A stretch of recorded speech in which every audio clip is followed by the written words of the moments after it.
One of the things that we all struggle with in modern life is we play ping pong between two sides.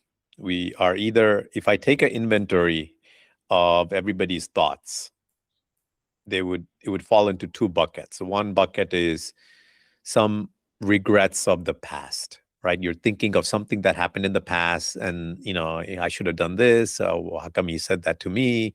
All this those kinds of thoughts.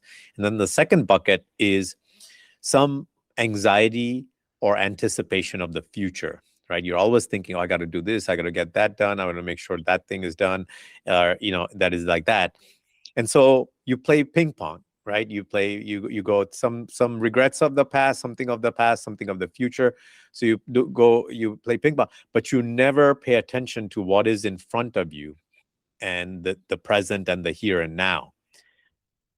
And that's why you see families, or you see couples go on a date and they're both on their phone, and here you have like this great partner, or potential partner in front of you, and you're on the date, but you're checking your phone. Or you see families, right? You see families, father, mother, and like all the kids, and everybody's on their phone in the restaurant. Here you are with your family, which is like the most important time that could be.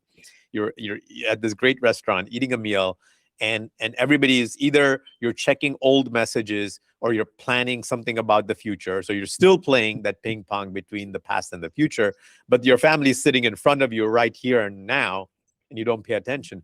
And so that's the issue we all struggle with, right? With modernity, right? And modern life. And so when you look at these primal cultures, particularly the Hadza tribe, that I grew up with, they had to be present, because there was, if you were not present of your circumstances or what was in front of you, there could be a lion in the bush that could come and get you, and because their environment was such that it made them be in the here and now, you know and that gave them a lot of presence in the here and now. And I believe that is very, very powerful, to be in the here and now, because it gives you presence. It makes you more alive, because otherwise you're just living your past and the future, which is not even real.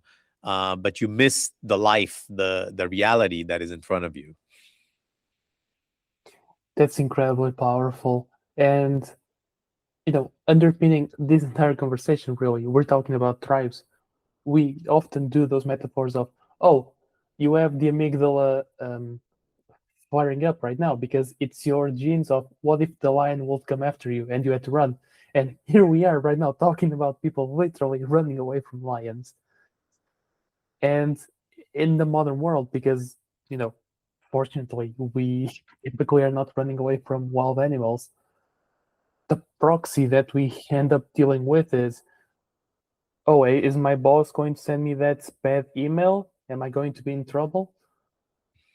So hearing about these, truly primal examples is actually both eye-opening and grounding.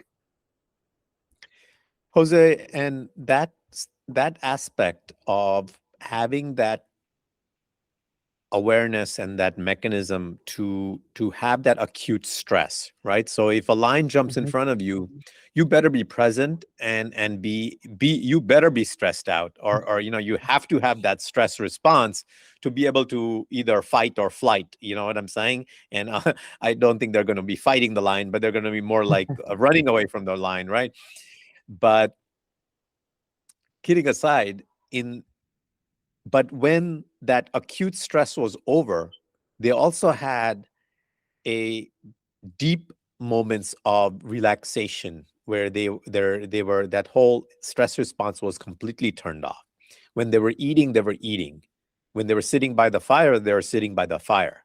They weren't checking, they weren't checking text messages while sitting by the fire. You know what I'm saying? Well, we what we have is we have neither of those. We don't have a lion jumping in front of us, so we don't have a super acute stress, but we don't have the full turn off mode where we're fully relaxed either. We don't have that mechanism, or most people can't sit by the fire and then just enjoy the fire.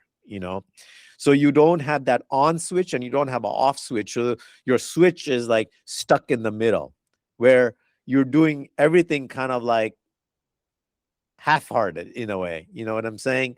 Even when you're doing, fun things, you're still not fully engaged in that fun thing, because you're still back of your head. You're thinking, oh, I got to do this thing to do. I got to finish this, and I got to get to this appointment. I got this scheduled. So even when you're doing something enjoyable, you're still only half of you is there. The other half is already planning other things, and hence the problem. Yeah.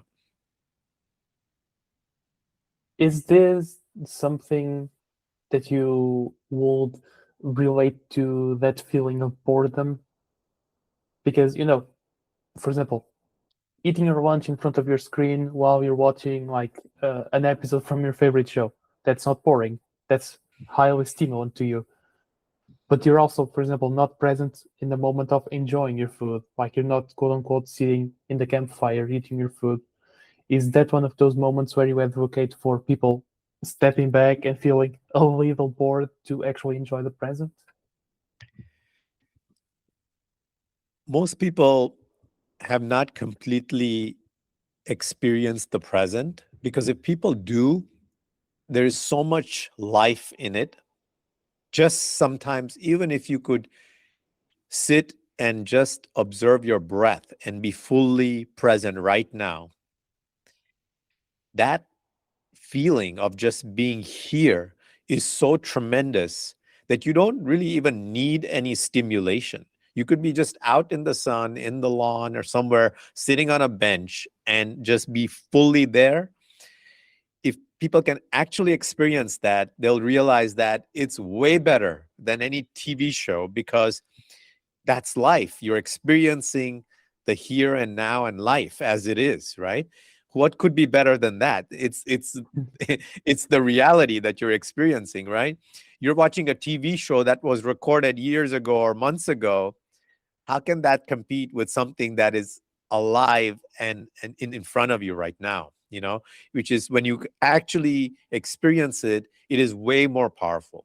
And so part of my work is getting people to break out of that past, break out of the future, and actually drop into the now, and because that is when we know that your body functions the best, and being present and here and now. What are some common ways that you found that have A, resonated with people, and B, been efficient in getting people to recenter more towards the present? So there are many things we can do to get people to drop into the now. And part of it is focusing on things that are happening in the now. So the question becomes, what is happening in the now? Well, your heart is beating in the now. If you were in front of a waterfall, it could be the water falling, which is happening in the now. It's right. If you look at a candle, that is burning in the now. But the easiest tool for people is their breath, because you cannot breathe in the past and you cannot breathe in the future. Your breath, every breath is in the now. So every breath, if you pay attention to your breath, it automatically drops you into the present, because the breath is always in the now.